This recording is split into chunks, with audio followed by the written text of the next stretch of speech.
Hi guys, అందరికీ నమస్కారం. ఈరోజు అంటే ఒక మిస్టరీ కేసు తీసుకొని వస్తున్నాను అనమాట. ఏంటంటే మన రాపూర్ నుంచి పెంచలకోనకి వెళ్ళే దారిలో ఒక శివలింగం ఉందన్నమాట. అది సాక్షాత్తు అక్కడే వెలిసిందని చెప్తా ఉంటారనమాట. ఇదేంటంటే అక్కడ కొండ కనిపిస్తుంది కదా, ఆ కొండలో శివలింగం ఉందన్నమాట. మామిడి కోన అంటారు. అక్కడ శివలింగం సాక్షాత్తు ఒక ఆయన కళ్ళల్లో కనిపించి ఇక్కడ శివలింగం పెట్టుకొని ఆయన అని చెప్పారంట. అది ఎంతవరకు నిజం ఏందో అని తెలుసుకోవడానికి మనం ఇక్కడికి వచ్చాం. మళ్ళీ ఆ గుడి కింద కూడా ఏదో ఉందంట, కాబట్టి అది ఆయన మాటల్లోనే తెలుసుకుందాం. ఇప్పుడు చూడండి, అది గుడి. అక్కడ ఏంటంటే దానికి చాలా మిస్టరీ ఉంది, చాలా మంది బందిపోట్లు కూడా వచ్చున్నారు అనే ఇది ఉంది దాంట్లో. కాబట్టి ఇప్పుడు మనం దాని దగ్గరికి వెళ్ళి ఏంటి నిజమేంటి, నిజంగా ఆ గుడి కింద ఏమన్నా ఉన్నాయా, అలానే అసలు ట్రూత్ ఏంటి, ఇక్కడ పెట్టడానికి కారణం ఏంటి, ఇవంతా మనం ఆ పెద్ద మనిషిని అడిగే తెలుసుకుందాం. యాక్చువల్గా లక్కీ ఆపర్చునిటీ అనమాట. చాలా రోజుల నుంచి అడిగాను, నాకు టైం కుదిరింది, కాబట్టి ఇప్పుడు వచ్చి ఆయనతో మాట్లాడే ప్రయత్నం చేద్దాం. Come along with me friends. నమస్కారం పెద్దనా. ఆ శివలింగం ఎన్ని సంవత్సరాల నుంచి పెట్టున్నారు మీరు? ఇది శివలింగం ఇది 10 ఏళ్ళు అవుతుంది. ఈ శివలింగం పెట్టి 10 ఏళ్ళు. ఆ గుడి కట్టింది గుడి కట్టి 25 సంవత్సరాలు అయింది. ఫస్ట్ నేను దర్శనం చేసుకొని వస్తాను, తర్వాత దీని గురించి పూర్తిగా చూసుకొని వద్దాం. రా, ఒకసారి శివలింగం దగ్గరికి వెళ్దాం.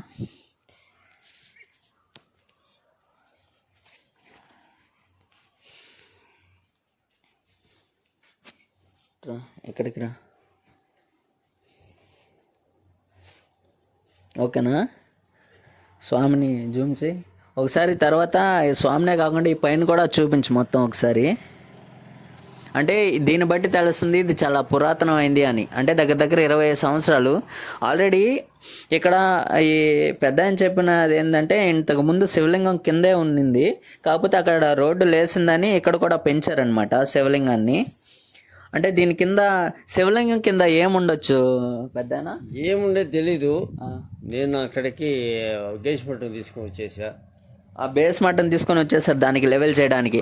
అంటే ఇక్కడ ఏంటంటే కింద ఉంది కదా, ఏంటంటే అంటే ఈ శివుడి కింద, అదే ఈ శివలింగం కింద అది పెద్ద శివలింగం ఉంది అని పుకార్లు ఉన్నాయి. అది ఎంతవరకు నిజం? పుకారేం లేదు, మన కళ్ళకి అవ్వబడింది. నేను అక్కడికి అది తీయడం సాధ్యం కాదు అనుకొని ఆడకి పూర్తి చేశా. అంటే అంతవరకే మనకు తెలుసు. అది శివలింగాన్ని తెచ్చుకొని కళాపంలో అప్పుడే నువ్వు పత్రాన్ని కట్టుకొని పెట్టుకోరా అని చెప్పి భగవంతుడే చెప్పారు. ఇలా చూశారు కదా, ఇక్కడేమో శివలింగం చల్లంగానే ఉంది. యాక్చువల్గా నేను విన్నది ఏంటంటే, అంటే శివలింగం ఏంటంటే ఎప్పుడు అభిషేకంలోనే ఉండాలి అనే విధంగా నేను విన్నాను. ఎప్పుడు చల్లంగా ఉండాలి, చల్లగా ఉన్న పరిస్థితిలోనే. ఇక్కడ యాక్చువల్గా ఇటు కొంచెం లోపలికి వస్తావా? నార్మల్గా స్టాండ్ దగ్గరికి లాగేసి ఇట్లా తీసుకురా. ఇక్కడ యాక్చువల్గా పైనంతా ఒకసారి చూపించు. యాక్చువల్గా ఇక్కడ ఇంకా నిజాలు ఉన్నాయి, ఇది మనం పూర్తిగా తెలుసుకునే అవగాహన చేద్దాం. ఆల్రెడీ ఇక్కడ రాగి పాత్రలో పైనుంచి అభిషేకంగా వచ్చేదానికి ఏర్పాటు చేస్తున్నారంట. యాక్చువల్గా చల్లగా ఉంది చేస్తున్నారు. ఆ అభిషేక ప్రియుడు కాబట్టి శివుడు ఎప్పుడు రాగి పాత్రలో పడే విధంగా చేశారంట. కానీ ఎవరో బందిపోట్లు వచ్చి ఇక్కడ ఇదంతా సంపద, అంటే ఆ రాగిది కానీ ఈ కొన్ని ఉంటాయి కదా, పురాతనంగా నుంచే ఉంది ఇది. ఇక్కడ ఉన్నటివన్నీ తీసుకొని పోయారంట. కాబట్టి ఎందుకంటే దీనికి ప్రాపర్గా తాళం లేదు, ఎందుకంటే ఎవరు పట్టించుకునే నాదుడు లేడు. ఒక్క పెద్ద మనిషే ఇదంతా చేస్తూ ఉన్నాడు. ఇప్పుడు దాకా నిలబెట్టుకొని రోజు దీపారాధన చేసుకుంటున్నాడు ఇలా అనమాట. కాబట్టి అక్కడ నుంచి తీసుకున్నారు, ఇది మెయింటైన్ చేస్తూ వస్తున్నాడు. ఇది పెంచలకోనకి వెళ్ళే దారిలో, అంటే ఈ కొత్త గుండువల్ దగ్గరలో ఈ శివాలయం ఉంది. దీని గురించి ఇంకా పూర్తిగా తెలుసుకుందాం. దీనికి ఉన్న ప్రక్రియ, ఈ చుట్టుపక్కల ఉన్నది ఇంకా చాలా ఎగ్జైటింగ్గా ఉంది, అదంతా తెలుసుకుందాం. ఫస్ట్ ఒక మిస్టరీ అయితే వచ్చింది. దీని కింద అంటే 2 అడుగులు ఉంటుందా? కింద 2 అడుగులు లోతు లేదు, 2 మట్లు పైన ఉంది. 2 మట్ల పైన భూమి సదనం నుంచి 2 మట్లు లోతు లింగాకారం బయటపడింది. 2 మట్లు అంటే 2 మట్లు అంటే 6 అడుగుల 12 అడుగుల లోతులో. 12 అడుగుల లోతులో, అంటే ఈ బేస్ వేసినప్పుడు 12 అడుగుల లోతులో ఒక శివలింగం బయటపడిందంట. అప్పుడు పెద్దలు కూడా అంటున్నారు, అంటే ఈ బేస్ కడతాం కదా, దానికి 12 అడుగుల లోతులో ఉంది. కాబట్టి ఇక్కడ అభిషేకం చేసేటప్పుడు కూడా ఎవరో అంతా దొంగలు తీసుకొని పోయారనమాట. ఇక్కడ చూసారా రాముడు ఉన్నాడు. వీళ్ళిద్దరిని చూస్తుంటే నాకు ఒకటి అనిపిస్తుంది అనమాట. అప్పుడు పార్వతీదేవి శివుణ్ణి అడిగిందంట. పార్వతీదేవి శివుణ్ణి అడిగిందంట, స్వామి మీరే దేవుడు కదా, మీరు దేనికి ఎప్పుడు అంటే తపస్సు చేస్తూ ఉంటారు అని అంటే, రాముడిని మెప్పించడానికి నేను రోజు తపస్సు చేస్తూ ఉంటాను. కాబట్టి రాముడు గుణాలు సద్గుణ రాశి రాముడు, కాబట్టి ఆయన మెప్పించి ఆయన గుణాల్లో కూడా నాలో అలవర్చుకోవడానికి నేను తపస్సు చేస్తాను పార్వతి అని చెప్పాడంట. కాబట్టి అలానే చూస్తుంది. యాక్చువల్గా ఆ రాముడు ఒక బందిపోటు, అంటే ఆ రాముడిని ఒక బందిపోటు అంటే ఒక దొంగ సాములు ఉంటారు కదా, అంటే ఇక్కడ నుంచి ఏదో కొట్టేయడానికి అంటే ఆయన నామాలు పెట్టుకొని మంచిగా ఇదయ్యి ఊరికే 2 తీసి ఇచ్చాడనమాట. దాంట్లో రాముడు విగ్రహం ఒకటనమాట. కాబట్టి అలా ఇలా అయితేనేమి రాముడిని శివుడు పక్కే చేర్చారు. అది చాలా గొప్ప విషయం. తర్వాత ఇక్కడ నంది చూడండి ఒకసారి. ఇక్కడ నంది కూడా ఫస్ట్ కిందే ఉండిందనమాట. అంటే ఇది హైవే రోడ్డు పక్కన కాబట్టి ఇది ఎలా ఉందంటే, అంటే ఇది ఫ్రీ అనమాట. ఎవరన్నా బందిపోట్లు ఉంటారు కదా, వాళ్ళకి ఆలయమా ఏంటి పాడు. కాబట్టి వాళ్ళు ఏదో ఒకటి దొంగలించుకొని పోవడం, లోపల వస్తువులు తాళాలు పగలగొట్టడం, తర్వాత అలా చేయడం జరుగుతూ ఉంది. ఇక్కడ కూడా ఒక ఇది నంది ఉన్నిందనమాట. తర్వాత అది కూడా తీసేసేసరికి ఇక్కడ కొత్తగా లింగం నంది ఏర్పాటు చేశారు. నిజం చెప్పాలంటే నందులకి చాలా డిమాండ్ ఉందన్నమాట. చాలా లక్షలు కోట్లు పెట్టి నందుల్ని తరలిస్తూ ఉంటారు. కాబట్టి ఇది కూడా దేవుడి దేవుళ్ళు ఎట్లాగా ఉంచారు. ఇక్కడ చూడండి, ఇది కాపాడడానికి అప్పటి నుంచి కూడా ఇక్కడే నైట్ పూట కాపలా కాస్తూ ఉండేటట్టున్నారు. పెద్దనా మీకు ఎవరన్నా సహాయం చేశారా? ఎవరు సహాయం చేయాల. నాకు వచ్చిన డబ్బులతోనే తెలుగు కింద ఆ ఊరు మునిగిపోతుంది కాబట్టి 2.5 లక్షలు ఇచ్చారు. ఆ బోర్ వేసాను. 47 అడుగులు నీళ్లు పడ్డాయి. 147 అడుగులు 167 అడుగులు వేసాను. వేరే ఆయన పెంచిరెడ్డిని ఓడేపల్లి అతని పైపులు వేసి 5 పైపులు బయటకు కొట్టుకుని అడిగి పెట్టాడు, దానం చేశాడు. ఇలా చూడండి, ఆయన సొంత డబ్బులతో ఆఖరికి ఇళ్ల స్థలాలకి ఇచ్చిన డబ్బులతో ఈయన ఏం చేశాడంటే ఈ దేవుడి కోసం ఖర్చు పెట్టాడు అనమాట. ఇలా అంతా చేపడం, ఇది సంవత్సరానికి ఒకసారి మారుస్తారు కదా పైవంతా, సంవత్సరానికి ఒకసారి మార్చడం కానీ ఇలాంటివి తీయడం కానీ ఇవన్నీ చేస్తూ ఉంటారు. కాబట్టి ఈయన సొంత డబ్బులతో అక్కడ బోర్ వేయడం ఇవన్నీ చేస్తూ ఉన్నారు. కాబట్టి ఎవరు హెల్ప్ చేయాలి, ఎవరు హెల్ప్ చేయాలి. ఇది ఎప్పటి నుంచో ఉంది. అన్నదానానికి తలా 10 రూపాయలు ఇస్తారు. ఇక్కడ అది మీరు వెళ్ళి అడిగితేనే కదా ఇస్తారు. తీసుకొచ్చి ఇచ్చేవాడు, ఇక్కడికి ఎవరు తీసుకొచ్చి ఇచ్చేది లేదంటే అంతా సొంత డబ్బుతోనే పెట్టారు. కాబట్టి శివాలయం అదేంటి శివరాత్రి అప్పుడు ఎవరో 10 మంది ఆడోళ్ళు మనూరోళ్ళు వచ్చి ఇక్కడ అన్నదాన ఏర్పాట్లు అవి చూస్తారు. వాళ్ళే అన్నదానం చేస్తారు.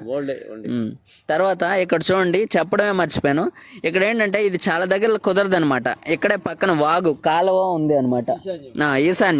ఈశాన్యంలో కాలువ అంతా ఉంది. కావాలంటే మనం దగ్గరికి పోయి ఒకసారి అక్కడ దాకా వెళ్దామా? అది కొంచెం తలిపోయింది, మళ్ళీ ఏదైనా వస్తుందేమో. సరే చూడండి, ఇది శివలింగం అనమాట. కింద చెప్పినట్టుగా కింద 2 మట్లు అంటే 2 మనుషుల లోతు 12 అడుగుల కింద పెద్ద శివలింగం ఉందని చెప్తా ఉన్నారు. కాబట్టి ఒకసారి మనం అక్కడికి వెళ్దాం. అక్కడికి వెళ్ళి ఒకసారి అటు చూసినట్లయితే అదిగోండి, అది వాగు. అక్కడ ఒకసారి ఇటు రండి. అంటే ఇలా అన్ని దగ్గరలా కుదరదనమాట. ముళ్ళులు ఏం కాదులేండి, చూసుకొని వెళ్తున్నా. ఇలా అన్ని దగ్గరలో కుదరదనమాట. అంటే ఈశాన్యంలో గంగాదేవి ఉన్నట్టు. అంటే ఇక్కడే ఇప్పుడు వర్షం లేదు కానీ ఆగిపోయింది, కానీ ఎప్పుడు వర్షం ఉన్నప్పుడు అంతా ఎప్పుడు ఇక్కడ పారుతుంటుంది. ఇక్కడ యాక్చువల్గా నిజం ఏంటంటే ఈ చుట్టుపక్కల ఏరియాల్లో అంటే 47 అడుగుల్లో ఎప్పుడు నీళ్లు పడలేదు. ఇక్కడ ఆయన సొంత డబ్బులతో ఇక్కడ బోర్ వేసినప్పుడు కేవలం 47 అడుగులతో పడి ఉంది. అప్పుడప్పుడు ఏమన్నా మరమ్మతులు కావాలంటే చేస్తుంటాడు. కాబట్టి వెనకాలంతా అటవీ ప్రాంతం. ఇక్కడే అంటే రకరకాల పండ్లు అవన్నీ ఉంటాయన్నమాట. వెనకాల జింకలు అవి కూడా ఉండొచ్చు. ఇది మాత్రం వాగనమాట. ఈశాన్యంలో పంతులు కూడా వచ్చి చెప్పారంట. ఆయనే చెప్తా ఉన్నాడు, 10 మంది బ్రాహ్మణులు వచ్చి చెప్పారంట. ఫ్యూచర్లో 11 మంది బ్రాహ్మణులు వచ్చి చెప్పారంట ఇలా ఈ దేవస్థానం పెద్ద ఇదవుతుందని. కాబట్టి ఈశాన్యంలో గంగమ్మ తల్లి అంటే శివుడిని తాగేదనమాట ఇంతకుముందు జలం. ఆ కింద జలం ఎప్పుడు మీకు తెలుసు కదా, ఈశ్వరుడు ఎప్పుడు అభిషేక ప్రియుడు ఎప్పుడు చల్లంగా ఉండాలని. కాబట్టి గంగాదేవి ఇలా పారుతూ ఉంటే కింద అంటే 2 మట్లు 12 అడుగుల లోతులో శివలింగం కింద ఉంది. అలా అని నిజం అంట ఇది. తర్వాత అది పూడ్చడానికి కూడా అదిగోండి పైన మట్టేసినట్టు కూడా కనిపిస్తున్నారు దాని లెవెల్కి పెంచడానికి. అలానే అంటే ఆర్థిక పరిస్థితి లేక ఇదంతా మట్టి కవర్ చేయలేదన్నమాట. లేదంటే ఇంకా మంచిగా చేసుండేవాళ్ళు. దాతలు మెయిన్గా ఏంటంటే ఇక్కడ ఎవరు దాతలు లేరు, కొంతమంది కూడా ఎవరు ముందుకు రావట్లేదు. దానివల్ల కొంచెం ఇది జరుగుతూ ఉంది ఇక్కడ. కాకపోతే ఇది మంచి ప్లేస్ కదా. యాక్చువల్గా ఇంతకు ముందంతా అసలు ఎక్కడా లేదు, శివలింగం ఉంటుంది కానీ అంటే పక్కల గంగమ్మ తల్లి అది ఈశాన్యంలో, ఆ పక్క ఈ పక్క వేప చెట్టు కూడా అక్కడే శివుడు కూడా ఉంది. చూడండి ఒకసారి ఇదనమాట. ఇలాంటి ప్లేస్ ఎక్కడ కుదరలేదు. ఒకటే దాతలు లేరు, ఈ గుడిని ఎవరు పట్టించుకోవట్లేదు. ఆయన సొంత డబ్బులతోనే అన్నదానం చేసేవాళ్ళు. ఇక్కడ పక్కన పల్లెటూరులో ఏదో 10 రూపాయలు వస్తే 10 రూపాయలు దాని నుంచి అందరూ వండి అన్నదానం చేస్తారనమాట. ఇక్కడ చూడండి ఇది బ్రిడ్జ్ అనమాట. అంటే ఈ వాగులో నుంచి వాటర్ వెళ్ళి ఇలా వ్యూ కూడా మంచి వ్యూ పాయింటే. ఈ బ్రిడ్జ్ దాటుకున్న వెంటనే అక్కడ ఒక కాలువ ఉంది, తెలుగం కాలువ అంటారు దాన్ని. వెంటనే ఒక కాలువ ఉంది, అది వైఎస్ఆర్ హయాంలో జరిగింది. కాకపోతే మధ్యలో ఆగిపోయింది. అక్కడ గుట్ట, ఆ కాలువ అక్కడ ఎప్పుడు వాటర్ ఫ్లో అవుతుంటాయి కొన్నైనా. అలా ఈ కాలువ వెళ్ళి దాంట్లో కలుస్తుందా ఈ కాలువ? దాన్ని ఆనుకొనే పక్క వెళ్ళిపోతే ఫ్రెష్ వాటర్. ఇంతకుముందు వాటర్ ఉన్నప్పుడు కూడా వచ్చా చాలా మంచిగా చల్లగా నీట్గా క్లీన్గా కూడా ఉంటాయి. ఎందుకంటే రకరకాల ఏరుల నుంచి పారున్నాయి కాబట్టి అడవి నుంచి వస్తాయి అన్నమాట ఈ వాటర్ అంతా. ఆ పైన మామిడి కోన నుంచి, మామిడి కోనలో శివాలయం ఉంటుంది. మామిడి కోనలో యాక్చువల్గా ఇది ఉంటుంది అనమాట, శివలింగం ఉంటుంది. అక్కడ ఏంటంటే వర్షం పడినా పడకపోయినా ఎప్పుడు రాళ్ళల్లో నుంచి నీళ్లు ఊరి శివుడి మీద అభిషేకంగా పడతాయి. ఆ వాటర్ అన్నీ కలిసి ఇక్కడికి వచ్చి మళ్ళీ ఈ శివుడి పాదాలు తాగుతాయి అనమాట. అదే వాటర్ శివలింగం. అక్కడ మామిడి కోన ఇక్కడ నుంచి ఎంత ఒక 3 కిలోమీటర్లు ఉంటుందా అక్కడికి, మామిడి కోనకి ఈ అడవిలో 3 కిలోమీటర్లు ఉంటుందా? 19 ఇక్కడ నుంచి నడిచిపోవాలంటే. యాక్చువల్గా మన ఊరోళ్ళు ఈ చుట్టుపక్కల వాళ్ళంతా మామిడికోనకి నడిచిపోతారు. ఇక్కడ నుంచి 19 కిలోమీటర్లు ఉంటుంది అనమాట. అంటే అక్కడ కొండ కనిపిస్తుంది కదా, ఆ కొండ దగ్గరలో అలా ఉంటుంది. అక్కడ నుంచి వాటర్ ఫ్లో అయ్యి ఆ వాటర్ అంతా కలిసి ఈ వాగులోకి వస్తాయి. అక్కడ శివుడి దగ్గరికి వచ్చి మళ్ళీ ఈ శివుడు పాదాలను తాగుతాయి అనమాట. ఇక్కడ ఇలా వచ్చి ఈ వాటర్ ఇటే వెళ్తుంది. ప్రతి వనమూలిక అంటే చెట్లు ఎర్రలతో వచ్చింది కాబట్టి ఈ వాటర్ ఫ్రెష్గా ఉంటాయి, తాగితే కూడా చాలా మంచిది. ఇక్కడ వచ్చిన వాళ్ళకి కూడా ఇంతకుముందు బోర్ లేనప్పుడు ఈ వాటర్ వేస్తున్న వాళ్ళు చాలా మంచిగా ఉంది. చాలా మంచిగా ఔషధ గుణాలు కూడా ఉన్నాయన్నమాట వీటిల్లో. అదనమాట వాటర్ చూడండి ఒకసారి. ఎదుగో ఇప్పుడే కొట్టాడు, అప్పుడే వాటర్ పడిపోయి చూడండి. ఇలా ఈశాన్యంలో శివలింగం అక్కడ ఉంది, ఈశాన్యంలో వాటర్ ఎప్పుడు ఫ్లో అవుతూనే ఉంటాయి. అది కొంచెం ఎండాకాలం అయినా ఈ వాటర్ ఇలానే వస్తుంటాయి కదా, పెద్దయినా వాటర్ ఇలానే వస్తుంటాయి. జస్ట్ ఊరికి అలా కొట్టాడు చూడండి వాటర్. అసలు ఇంత సదుపాయం ఎక్కడా లేదు. ఫస్ట్ టైం నిజంగా. ఇలాంటివి ఏంటంటే పురాతనంగా ఉన్నటివి కూడా అంటే మంచి ప్రాధాన్యత లేక అన్నీ ఇది మారుమూల పడిపోతున్నాయి అనమాట. కాబట్టి దాతలు ఎవరు లేరు. దాతలు ఎవరన్నా ఉంటే కొంచెం రూపాయి ఇచ్చినా సరే ఈ ఆలయంకి చాలా ఉపయోగపడుతుంది. ఈయన ఎవరి దగ్గర డబ్బులు కూడా ఆశించట్లా. శివలింగం అదే శివరాత్రి అప్పుడు కూడా ఈయన సొంత డబ్బులతో అన్నదానం చేస్తున్నప్పుడు ఈ హైవే మీద వచ్చే ఆపి తినడానికి కూడా కరువు అయిపోతూ ఉంది. కాబట్టి వచ్చినప్పుడు ఈ దేవుడిని కాస్త సందర్శించుకొని అలానే ఈ దేవుడి చెంత కాసేపు గడిపి, అలానే ఇక్కడ ఏంటంటే ఎవరన్నా ఏదైనా కోరుకుంటే జరగని కూడా జరుగుతాయంట. ఎవరన్నా ఏదైనా కోరుకుంటే బెడ్లు లేకుండా ఎవరన్నా వస్తే దేవుడిని మొక్కుంటే కలుగుతుందని ఇక్కడ నమ్మకం. కాబట్టి ఇదనమాట ఈ ప్లెజెంట్ సీనరీ. అలానే ఈ పక్కన వాటర్ ఫ్లో అవడానికి ఇది పెంచులకోన నరసింహస్వామి ఉంది కదా, వెళ్ళే దారిలోనే రాపూర్ నుంచి పెంచులకోనకి వెళ్ళే దారిలో గుండోలు దగ్గర అంటే ఏపూర్కి గుండోలకి మధ్యలో ఈ దేవస్థానం ఉంది. కాబట్టి అక్కడే శివలింగం ఉంది. అలానే ఆ పక్కన వేప చెట్లు కూడా. ఇప్పుడు వస్తే ఆ పక్క ఇందాక చూసారు కదా, ఈ పక్క అంతా మట్టి లేపాలన్నమాట, ఈ సైడు ఆ సైడ్ కూడా ఉంటే అప్పుడు నీట్గా ఉంటుంది. కేవలం డబ్బులు లేక, దాతలు లేక, ఎవరు ముందుకు వచ్చే వాళ్ళు లేక ఇవన్నీ ఇలా ఆపడం జరిగింది. కాబట్టి ఎవరైనా ఉంటే ఈయనకి కొంచెం హెల్ప్గా ఉంటుంది. ఈయన సొంతంగా ఎప్పుడు 25 ఏళ్ళ నుంచి ఎవడు ఒక్కడు కూడా రాలేదు కదా. కొన్ని సంవత్సరం కూడా ఆ, బియ్యం చేసే ఇచ్చేదానికి కూడా చాలా మంది కరువు అయిపోయారు, ఇచ్చేవాళ్ళే. ఆ, ఇదివరకే 12 సంవత్సరాలు ఇచ్చారు, ఉమ్. అది వరకునే వాళ్ళు కూడా కరువు అయిపోయారు. నేనే కొనకొచ్చి ఓ బస్తా కూడా అన్నదానం చేశాను. కాబట్టి బియ్యం ఇచ్చే వాళ్ళు కూడా కరువు అయిపోయారంట. ఎందుకంటే ప్రాధాన్యత లేదు, గుర్తింపు లేదనమాట. ఈ గుర్తింపుకే కొదవ. ఇప్పుడు దాకా 25 సంవత్సరాల నుంచి సొంత డబ్బులతోనే పెట్టుకుంటూ వచ్చాడు. కాబట్టి శివలింగం అనేది చాలా పవర్ఫుల్ అనమాట. ఒకవేళ నిజంగా సత్యం అనేది అక్కడ లేకపోతే చాలా ఇబ్బందులు పడి ఉంటారు ఎవరైనా కదండి. శివలింగం కానీ అక్కడ లేకపోతే ఈ చుట్టుపక్కల ఉండే వాళ్ళు కానీ దాన్ని నిర్వహించే వాళ్ళు కానీ చాలా ఇబ్బంది పడి ఉంటారు. 25 సంవత్సరాలు కంటిన్యూస్గా శివలింగాన్ని నడపడం అంటే దేవుడికి పూజలు అవి చేయడం అంటే అది చిన్న సామాన్యమైన విషయం కాదు.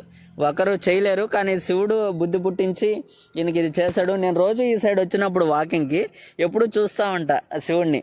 ఇక్కడికి వస్తే మనసు కాస్త ప్రశాంతంగా ఉంటుంది అనమాట. ఆ సీనరీ ఒకసారి అటు చూపించు. ఒకసారి ఆ సీనరీ వెనకాల కొండలు, ఈ పక్క వెనకాలంతా వాటర్ ఉంటే ఇంకా ఫ్రీ ఉంటుంది అనమాట. మనం ఇక్కడే కాసేపు ఉండొచ్చు. వాటరు, అలానే చెట్లు, అలానే హైవే పక్కనే. హైవేని ఆనుకొనే ఇది హైవే ఉంటుందని ఇది కట్టలేదు. కట్టిన తర్వాత హైవే పడింది అనమాట. కాబట్టి వెళ్ళిపోయి వచ్చే వాళ్ళు అంటే మన శివుడు చాలా మంచి చేస్తాడు అనమాట. మనకి మంచి చేస్తాడంటే అనుకున్న కోరికలు తీరుస్తాడు. అంటే చాలా పవర్ఫుల్ అనమాట. కాబట్టి కనీసం ఒకసారైనా వచ్చినప్పుడు ఈ శివుడిని దర్శించుకొని, అలానే ఇక్కడ కొన్ని మరమ్మతులు చేయాలి. ఆ ముందు అంటే చూడడానికి కొంచెం ముందు కానీ ఆ ముందు కానీ కేవలం బందిపోట్ల వల్ల దొంగల వల్లే అక్కడున్న సంపద కూడా కొంచెం పోయింది. కాబట్టి వాటిని ఇంకా కొంతైనా పరిరక్షించాలని ఇక్కడే ఈ పెద్ద మనిషి అక్కడే ఉంటున్నాడు. కాబట్టి ఇదన్నమాట సంగతి. ఇది పెద్ద ఇంకేమన్నా విశేషాలు ఉన్నాయా గుడి గురించి? గుడి గురించి విశేషాలు ఏమీ లేవు. భగవంతుడు సాష్టాంగం గెలిచున్నాడు, అక్కడే వెళ్తున్నాడంట కింద శివుడు. కాబట్టి నాకు డబ్బులు వస్తే ఈ నెల 25 లాస్ట్ అంట వాయిదా, గుండాల డబ్బులు ఏమొస్తాయి. మొదట 2.5 లక్షలు వచ్చినాయి. మరి 3వ ట్రిప్ ఎంత ఇస్తారో ఈ నెల ఆఖరికేమో డబ్బులు ఇస్తారంట చెక్కు. ఆ డబ్బులు మార్చాయంటే ఆ మట్టి వచ్చిన డబ్బులు ఉన్న కాడికి ఆ మట్టి గుడి అనక దాకా లేపి ఈ పక్క కూడా ఇది కూడా లేపిస్తా. పెద్దనా అది మంచి పని. ఎందుకంటే చూడడానికి కూడా నీట్గా ఉంటుంది. ఎవరన్నా డబ్బులు ఇచ్చినా దాతలున్నా లేదంటే మీకు డబ్బులు వస్తున్నాయి అన్నారు కాబట్టి ఆ ముందు కొంచెం ఇబ్బందిగా ఉంది. అదంతా తీసి కొంచెం దూరం చేసి మట్టి మొత్తం లెవెల్ చేస్తే వెనకాల మొత్తం మంచి వాటరు, చెట్లు. అలానే శివరాత్రి వచ్చినప్పుడు ఈసారి శివరాత్రి నేను కూడా ఇక్కడే గడపడానికి ప్రయత్నం చేస్తా. ఖచ్చితంగా నా కాలేజ్ కూడా అయిపోవస్తుంది. కాబట్టి నా వంతు సహాయం, నా వంతు కృషి కూడా ఊర్లో ఎలా అయితే చేస్తానో అదేవిధంగా ఇక్కడ కూడా చేస్తాను. ఎందుకంటే ఈ శివలింగం అంటే ఇక్కడికి వచ్చిన తర్వాత ప్రశాంతతనిచ్చింది అనమాట. ఎటువంటి వాళ్ళకైనా ఆలయమే కదా. అలాగా ఎన్నో కష్టాలు పడుతూ కూడా ఇవి నడుపుతా ఉన్నారు.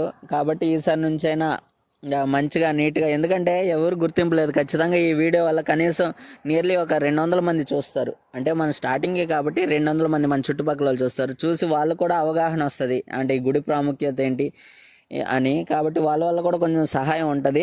అలానే నేను వచ్చినప్పుడు కూడా నా వల్ల కూడా వీలైనంత సహాయం, ప్రస్తుతానికి నేను చదువుతా ఉన్నా, అయిన తర్వాత ఇంకొక సంవత్సరంలో పూర్తయిపోద్ది. నా వల్ల సహాయం అయినంత ఈ గుడి ప్రాముఖ్యత అందరికీ తెలియజేసే విషయంలో నేను కూడా ఒక అడుగు ముందే ఉంటాను మీతో పాటు. అలానే ఇక్కడ కూడా ఎంత త్వరగా మట్టి తోలిచ్చేస్తే అంత త్వరగా మనం ఏదైనా అంటే ఇప్పుడు ఏంటంటే ఆలయం దగ్గరికి వచ్చినప్పుడు ఇక్కడ కొంచెం కాసేపు గడపడానికి మంచిగా ఉండాలి. ఇప్పటికే మంచిగానే ఉంది ఈ చెట్టు ఇదంతా. ఇంకా కొంచెం మంచిగా చేసినట్లయితే ఇక్కడే కాసేపు గడిపి ఇక్కడే ఏదైనా దేవుడు పాటలు, భక్తి పాటలు ఇక్కడే ఈ ప్లేస్ లోనే భోజనం చేస్తారనమాట. పొయ్యిలు పెట్టి అన్నాలు ఉండేది ప్రతి శివరాత్రికి. ఇప్పటికి మటుకు తగల శివరాత్రి ఇస్తున్నారు అన్నదానానికి. ఇచ్చేవాడు 200, వాడు పాల్పడుతాడు రవి వాడు సంవత్సరానికి 300, 200, 400 వాడు ఇస్తాడు. ప్రతి ఇంటి ఇచ్చేవాడు 100, 200 ఇస్తానే ఉన్నారు. డబ్బులు కూడా దండుకుంటుండ ఏపూర్లో. ఆ రోజు నుంచి ఈ రోజుకి కూడా ఇస్తానే ఉండరు ఏపూర్ వాళ్ళు. ఏపూర్ వాళ్ళు అంటే మా ఊరోళ్ళు కొంచెం హెల్ప్ చేస్తున్నారనమాట అన్నదానానికి. కాబట్టి ఇలా ప్రతి ఒక్కరూ ఈ గుడి బాగోగులు చూసుకుంటూ నేను ఆడేస్తే వాళ్ళే చేస్తారు ఆ, ఆ, వాళ్ళ తూర్పు వాళ్ళంతా అవునవునులే. వాళ్ళే. అంతే కదా, దేవుడి దగ్గర కాసేపు గడపడం, ఎంతో బిజీ అయిన సమయంలో దేవుడి దగ్గర కాసేపు గడపడం, అది పండగలప్పుడు అది చాలా విశేషం. ఇక్కడికి వచ్చిన తర్వాత కూడా ప్రశాంతంగా ఉంటుంది. యాక్చువల్గా గుడి వాతావరణం లేదా అనేది ప్రతి ఒక్కరు ఈజీగా కనుక్కునేస్తారనమాట. ఇక్కడికి వస్తే గుడి వాతావరణం ఉందా, ప్రశాంతత, ప్రతి ఒక్కరు గుడికి వచ్చేది ప్రశాంతత కోసమే. ఆ ప్రశాంతత కూడా ఇక్కడ ఉంది. కాబట్టి ఇది ఉండే రోజుల్లో చాలా గొప్పగా అవుతుందని ఎవరో బ్రాహ్మణులు చెప్పారంట కదా. బ్రాహ్మణులు చెప్పారు నాకు. దక్షిణ తోళ్ళు బ్రాహ్మణులు 11 మంది. ఆ, ఆ గుంట దక్షిణంగా, గుడికి దక్షిణంగా పూడిపిచ్చి గుడి వెనక దాకా కానీ కప్పి మట్టి తోలిస్తే ఆ, ఇంకా నువ్వు ఎక్కడికి పోవాళ్ళా. దోన పోయే కోటీశ్వర్లు నీ గుడికాడికి వచ్చి వాలిపోతారు. మేము ఎప్పుడూ వస్తాము, మళ్ళీ చూస్తాం, మేము వచ్చేసరికి అంత లైన్ అయిపోవాలని చెప్పేసి పోయారు స్వామి. ఆ. ఇలా బ్రాహ్మణులు కూడా చెప్పారనమాట ఈ గుడి ప్రాముఖ్యత గురించి. కాబట్టి ఇదే ఏడు దిగి ఆ, అటు అటు చూపించా కొంచెం. ఇటు తిరిగి అటు పోయారు. నేను 10:30కు చేలోంచి నిమిషాలు నీళ్లు కట్టి కాళ్ళు మొహం కడుక్కొని ఎక్కుతున్నా.